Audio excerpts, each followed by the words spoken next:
রাজধানী বিপণী বিতানগুলোতে ঈদের শেষ মুহূর্তে কেনাকাটার ধুম লেগেছে। এ নিয়ে আরও জানাতে নিউ মার্কেট এলাকা থেকে সরাসরি যুক্ত হচ্ছেন সহকর্মী সানি আহমেদ। সানি, জানতে চাইব শেষ মুহূর্তে এসে কেনাকাটা কেমন চলছে, বিপণী বিতানগুলোতে ভিড় কেমন দেখতে পাচ্ছেন, সেই সাথে এই যে হঠাৎ বৃষ্টি এর কোনো প্রভাব কেনাকাটার পড়েছে কিনা সবকিছু মিলে পরিস্থিতি জানাবেন।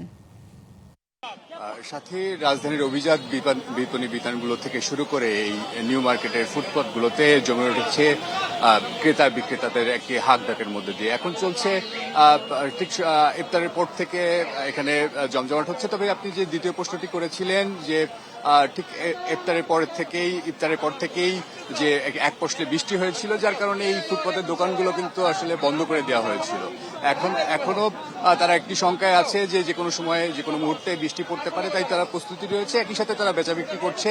এবং আপনাকে যদি দেখাই যে এই যে নিউ মার্কেটের যে সড়কটি, এই সড়কটি প্রায় অর্ধেকেরও বেশি সড়কে আসলে ফুটপাতে দোকান বসিয়েছে এবং একসাথে একটি লেনে শুধুমাত্র গাড়ি চলাফেরা করছে। সুতরাং এখানে একটি তীব্র যানজটের সৃষ্টি হচ্ছে এবং একই সাথে ক্রেতা এবং বিক্রেতারা তাদের বেচা বিক্রি ভালো চলছে এবং একই সাথে এখানে যারা আসছেন নিম্নআয়ের মানুষ তারাও এবার নগদে পাচ্ছেন হেলিকপ্টার অফার। তাই কেনাকাটার পেমেন্ট নগদে করুন আর বুঝে নিন ২০০০ টাকারও বেশি ক্যাশব্যাক সহ হেলিকপ্টার রাইড। পেমেন্ট শুরু করুন আজই।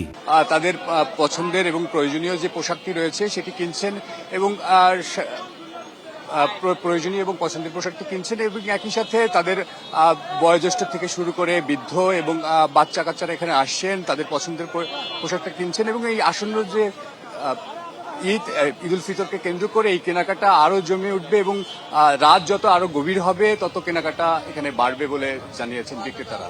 সাথে অসংখ্য ধন্যবাদ সানি আপনাকে।